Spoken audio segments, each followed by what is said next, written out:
Selamat pagi Bu Suher, selamat pagi teman-teman. Pada hari ini kami dari kelompok 11 akan menyampaikan presentasi mengenai bab energi terbarukan. Sebelum kita mulai, kami akan memperkenalkan diri terlebih dahulu. Nama saya Amadia Clarida. Saya Jonathan. Saya Kenny. Langsung aja kita mulai. Dari presentasi kami akan membahas mengenai 4 hal, yaitu pengertian energi, jenis sumber energi terbarukan, dan dampak penggunaan sumber energi. Yang pertama, kita akan membahas mengenai apa itu energi. Menurut para ahli, energi itu ada 3 menurut para ahli. Yang pertama, menurut Robert L. Walk, energi adalah kemampuan membuat sesuatu terjadi. Menurut Mikra Judin, energi adalah kemampuan benda untuk melakukan usaha. Dan menurut Michael J. Moran, energi adalah sebuah konsep dasar termodinamika dan merupakan salah satu aspek penting dalam analisis teknik. Jadi, dapat kita simpulkan bahwa energi adalah kekuatan yang dimiliki oleh suatu benda sehingga mampu untuk melakukan kerja atau usaha melawan hambatan. Energi ini bersifat kekal, yang berarti tidak dapat diciptakan atau dimusnahkan, melainkan dapat diubah dari bentuk satu ke bentuk yang lainnya. Contohnya untuk melakukan kerja, kita dapat lihat pada gambar, energi bensin dapat diubah menjadi energi gerak. Dan untuk melawan hambatan, misalnya pada roket yang ingin meluncur keluar angkasa yang melawan hambatan gravitasi. Dan dapat diubah dari bentuk satu ke bentuk lainnya. Misalnya dari angin menjadi energi gerak dan akhirnya dapat digunakan menjadi energi listrik. Yang kedua yaitu jenis-jenis energi. Jenis-jenis sumber energi ini kita bagi menjadi 2. Yang pertama sumber energi tak terbarukan dan yang kedua sumber energi terbarukan. Sumber energi tak terbarukan artinya energi yang bersumber dari bahan yang proses pembentukannya memerlukan waktu hingga jutaan tahun. Proses konsumsi atau penggunaan lebih cepat daripada proses pembuatan oleh alam, karena proses pembentukan yang sangat lama. Dapat kita lihat, misalnya batu bara. Batu bara merupakan salah satu energi yang tak terbarukan. Dari jutaan fosil makhluk hidup yang saat ini berubah dan lama-lama menjadi batu bara. Nah, contoh lainnya untuk energi tak terbarukan, minyak bumi, dan gas alam. Sumber energi terbarukan, artinya energi yang berasal dari proses alam yang berkelanjutan. Sifatnya yaitu ramah lingkungan, dapat digunakan kembali, tidak mencemari lingkungan, tidak memberi dampak pada lingkungan dan pemanasan global. Selanjutnya, kita akan membahas mengenai sumber energi terbarukan yang akan dibahas oleh Jonathan.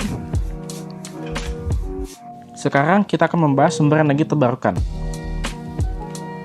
Yang pertama ada energi surya. Energi yang dihasilkan berasal dari energi panas dari sinar matahari. Energi panas tersebut akan diserap oleh panel surya dan diubah menjadi energi listrik. Fun fact mengenai pembangkit listrik tenaga surya, plta tenaga surya dapat memberikan daya 24 jam setiap harinya, sekalipun saat cuaca mendung atau pada saat malam hari. Ini dikarenakan komponen solar panel terdiri dari inverter dan baterai yang mengubah tenaga surya menjadi listrik dan akan menyimpannya untuk digunakan di lain waktu. 2. Energi angin. Kita dapat memanfaatkan angin untuk menggerakkan generator pada turbin. Hal ini dapat mengubah energi kinetik dari angin menjadi energi listrik. Fun fact mengenai pembangkit listrik tenaga angin, pada tahun 2018, Presiden Jokowi meresmikan PLT Bayu atau PLTB atau pembangkit listrik tenaga angin pertama di Indonesia yang berada di Sulawesi Selatan, yang memiliki total sekitar 30 kincir angin. Yang ketiga, energi air. Cara kerjanya adalah dengan menampung air di bagian atas pembangkit listrik, lalu dialirkan agar dapat mengubah energi kinetik menjadi energi listrik. Fun fact mengenai pembangkit listrik tenaga air, Indonesia memiliki PLTA terbesar se-Asia Tenggara, berada di daerah Kecamatan Cipendei, Bandung Barat, Kabupaten Purwakarta, dan Kabupaten Cianjur. Produksi energi listrik rata-rata mencapai 1.428 GWh per tahun. Air terjun Niagara adalah pembangkit listrik tenaga air yang paling terkenal di dunia. Sedangkan PLT air yang menghasilkan lebih dari 10 gigawatt adalah Three Gorges Dam di China, Itaipu Dam di Brasil, dan Guri Dam di Venezuela. Berikut adalah gambaran dari sistem kerja PLTA. Air yang sudah ditampung masuk melalui control gate dan memutar turbin yang dipasang di bagian bawah. Air kemudian disalurkan kembali melalui bagian outflow. Energi kinetiknya sudah diubah menjadi energi listrik, kemudian disalurkan dari powerhouse menuju power line. Yang keempat, energi biomasa. Sampah-sampah organik seperti feses hewan, limbah makanan, limbah tanaman, dan lain-lain akan dikumpulkan dan dibakar. Hasil bakaran tersebut akan menghasilkan gas metana yang bisa dipakai untuk energi listrik dan kompor gas. Fun fact mengenai pembangkit listrik tenaga biomasa, pembangkit listrik biomasa terbesar di Amerika Serikat mampu membuat produk daya yang cukup untuk sekitar 60.000 rumah. Yang kelima, energi ombak. Prinsip kerjanya adalah ombak air laut atau sungai dapat menggerakkan turbin ke depan atau ke belakang. Gerakan ombak yang berupa energi kinetik dapat diubah menjadi energi listrik. Fun fact mengenai pembangkit listrik tenaga ombak, negara pertama yang menggunakan tenaga ombak untuk menghasilkan listrik adalah Australia. Listrik yang dihasilkan pun diperkirakan sanggup menerangi sekitar 2.000 rumah. Yang keenam, energi geothermal. Kita tahu bahwa terdapat sumber panas dengan suhu yang sangat tinggi di dalam bumi. Dengan mengilustrasikannya dengan gambar di atas, kita dapat menginjeksi air yang berasal dari udara dan uap air yang sudah didinginkan menuju zona geotermal bumi. Air yang kemudian berubah menjadi uap panas akan bergerak melalui saluran, lalu menggerakkan turbin dan membuat atau menghasilkan energi listrik. Fun fact mengenai pembangkit listrik tenaga panas bumi, Indonesia menjadi salah satu negara dengan panas bumi terbesar. Hal ini dikarenakan Indonesia memiliki panas bumi yang berlimpah karena banyaknya gunung berapi di Indonesia. Dan uniknya, hanya Pulau Kalimantan saja yang tidak mempunyai potensi minyak bumi. Yang terakhir adalah energi pasang surut. Tidak hanya ombak, kita juga dapat memanfaatkan fenomena air pasang dan air surut pada laut. Energi kinetik pasang surut dapat menggerakkan baling-baling untuk diubah menjadi energi listrik.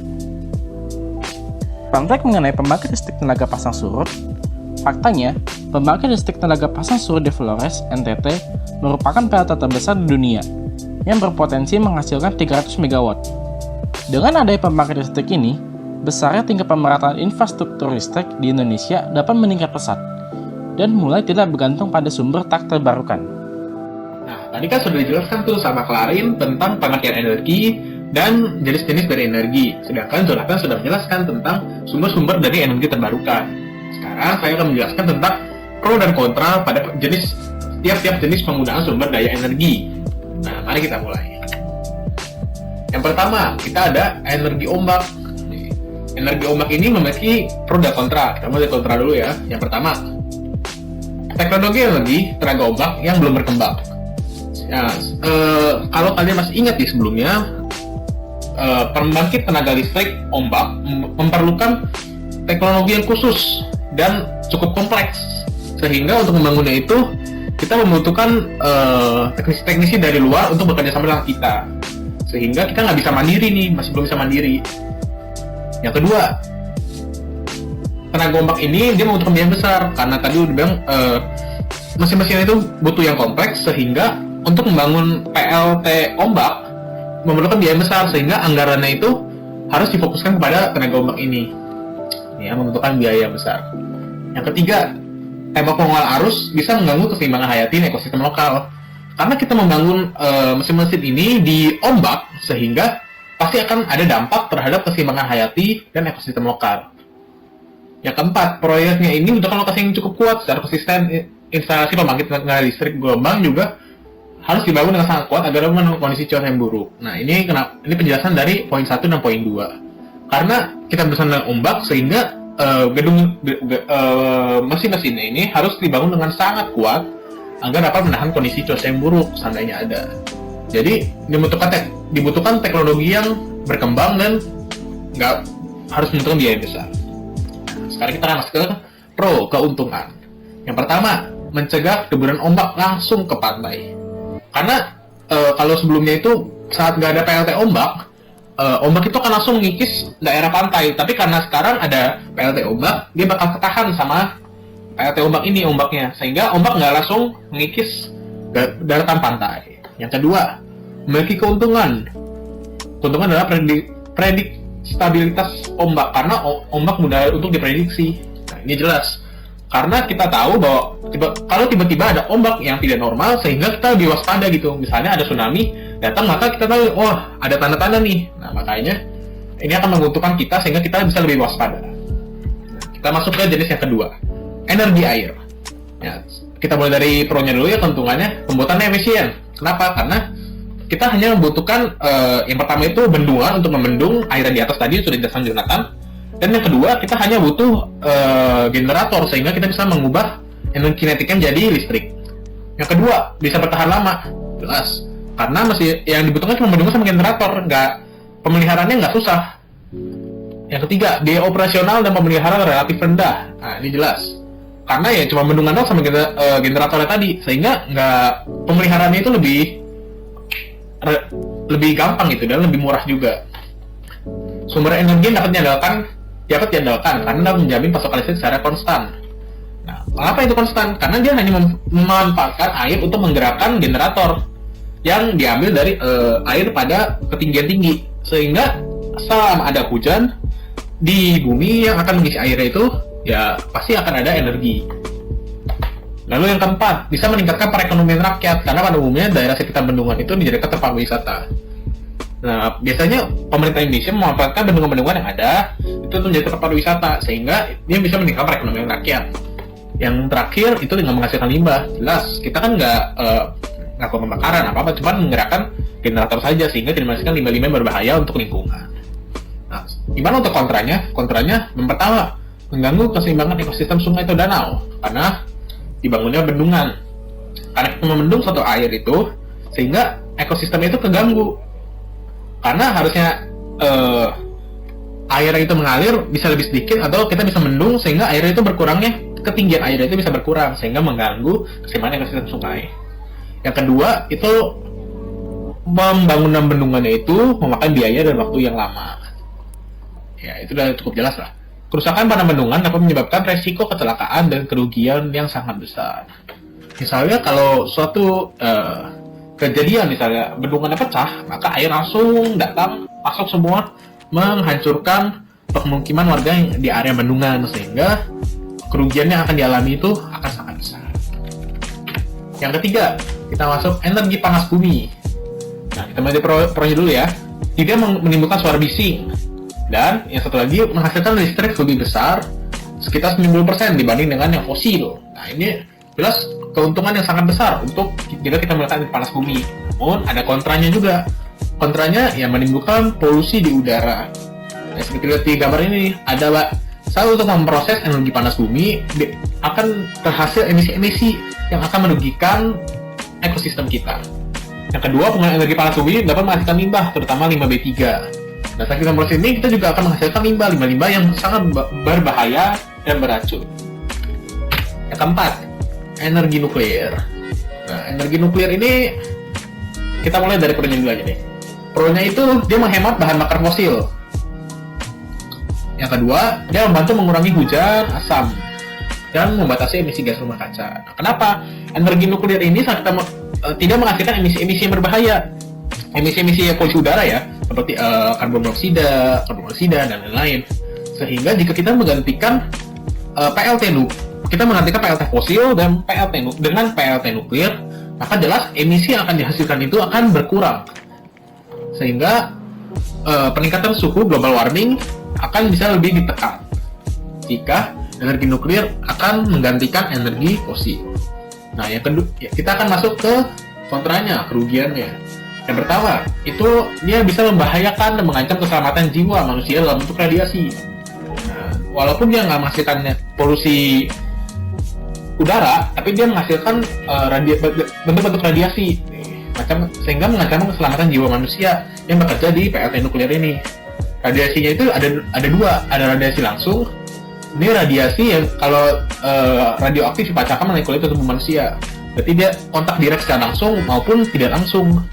Radiasinya ini terjadi bisa lewat makanan minuman yang tercemar radioaktif. Jadi makanan dan minuman yang ada di PLT nuklir itu bisa terkontaminasi dengan limbah yang ada di PLT nuklir. Lanjut, kita ada energi angin. Energi angin, langsung cepat aja ya. Pro-nya itu dia ramah lingkungan. Jelas, dia nggak menghasilkan polusi-polusi.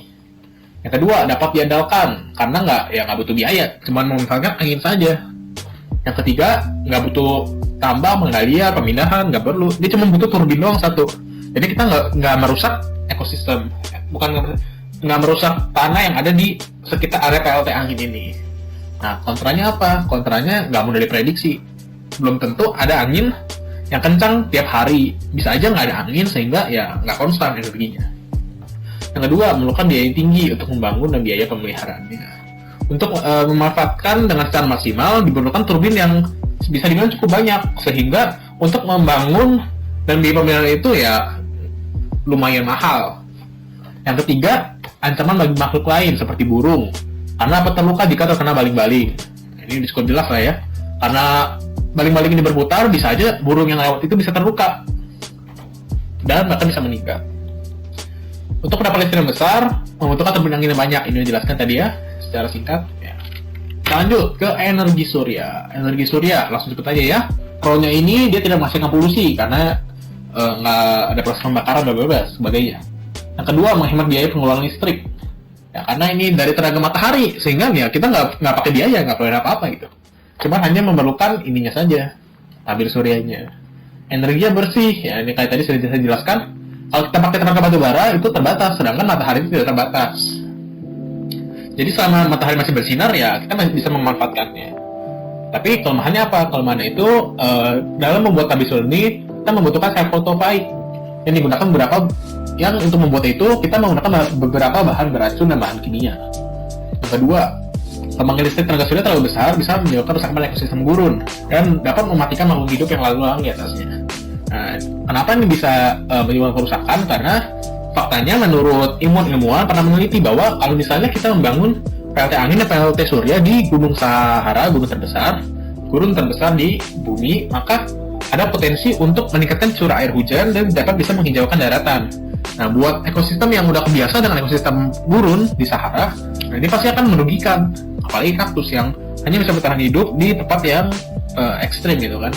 Jadi bisa membunuh binatang-binatang yang ada di ekosistem gurun.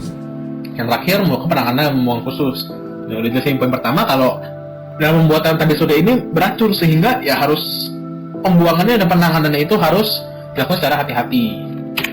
Nah, ini saya kasih bonus tentang bahan bakar fosil. Bahan bakar fosil ini saya kasih bonus dampak-dampak yang merugikan bagi udara, perairan maupun tanah. Yang pertama, bagi udara. Jelas, ini meningkatkan konsentrasi gas rumah kaca karena emisinya itu bisa merugikan bumi karena bisa mempercepat global warming. Ada ini karbon dioksida, metanan, nitrogen oksida, sulfur dioksida, dan lain-lain. Lalu yang kedua, kita masuk ke perairan. Perairan ini menyebabkan pencemaran air karena tangki yang bocor atau pembuangan sisa produksi secara sembarangan. Nah, kalau kalian tahu misalnya kapal yang suka tenggelam karena tangkinya bocor, itu sangat merusak laut yang ada karena mencemari laut dan bisa merusak ekosistem yang ada di laut itu sendiri. Yang terakhir, dampak terhadap tanah. Nah, ini berkurangnya lahan untuk pertanian atau hutan selama kurun waktu tertentu karena dijadikan tambang batu. Karena kenapa? Karena batu bara biasanya pada lahan yang subur, sehingga jika misalnya seperti kita tahu kan fosil itu kan terbatas tuh, sehingga kita harus menambangnya, dan untuk menambangnya gitu kita harus mengorbankan lahan pertanian atau hutan. Nah, ini sangat merugikan untuk bumi. Nah, sekian presentasi dari kelompok kami. Jika ada kesalahan dari kami atau kata-kata yang kurang berkenan, kami minta maaf. Terima kasih untuk perhatiannya. Sampai jumpa di lain waktu. Terima kasih.